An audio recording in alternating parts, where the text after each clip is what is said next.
Isang malupit na security guard ang walang takot na hinarap at pinatumba ang 5 mga hold-upper na nanloob sa isang bangko. Walang magawa ang 5 mga kalalakihan sa ipinakitang lakas ng loob at tapang ng isang gwardya. Bilang katunayan ay binigyan pa ito ng reward ng dating Vice Presidente ng Pilipinas. Sino nga ba ang security guard na ito? Paano nagawang patumbahing mag-isa ang mga dating mga pulis na naging instant bayani pa ng Pilipinas? Ang pagiging security guard ay isang hindi madaling trabaho. Ito ay delikado dahil nilagay mo ang iyong sarili sa kapahamakan. Maliban doon, bilang gwardiya ay nakasalalay din sa iyo ang kaligtasan at seguridad ng bawat kumpanya. Kaya naman dito ay ating kilalanin ang isang gwardiya na niligtas niya ang isang bangko at pinatumba ang mga dating mga pulis na mag-isa lamang. Siya si Mr. Bayona. Ha ha ha ha ha. At sa ilang taong pagtatrabaho ni Jose sa bukid ay sawa na raw ito at wala itong nakikitang asenso kung magpapatuloy lamang siya doon.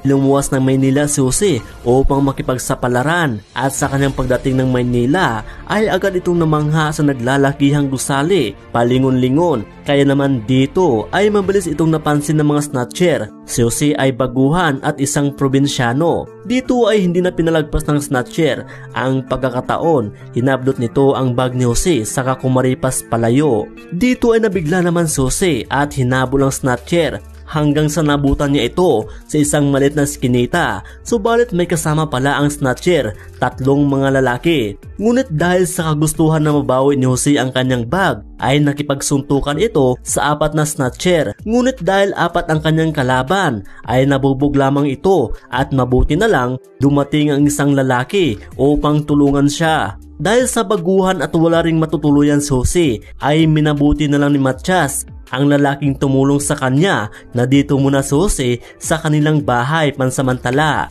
Si Matias ay isa rin palang security guard sa isang bangko at naisip ni Matias bakit hindi niya tulungan si Jose na makapasok sa kanilang agency at dahil nakapagtapos naman ito ng high school.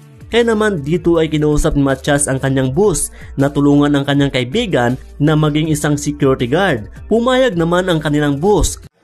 Please subscribe. At isinailalim si Jose sa isang training. Sa kabutihang palad, nakapasa naman si Jose sa training at unang nadestino sa isang paggawaan ng mga bakal. Subalit isang araw, habang nagpapahinga si Jose, narinig niya ang isang balita sa TV kung saan dito nilooban ng isang bangko at nasawi ang isang security guard habang sugatan naman ang isa.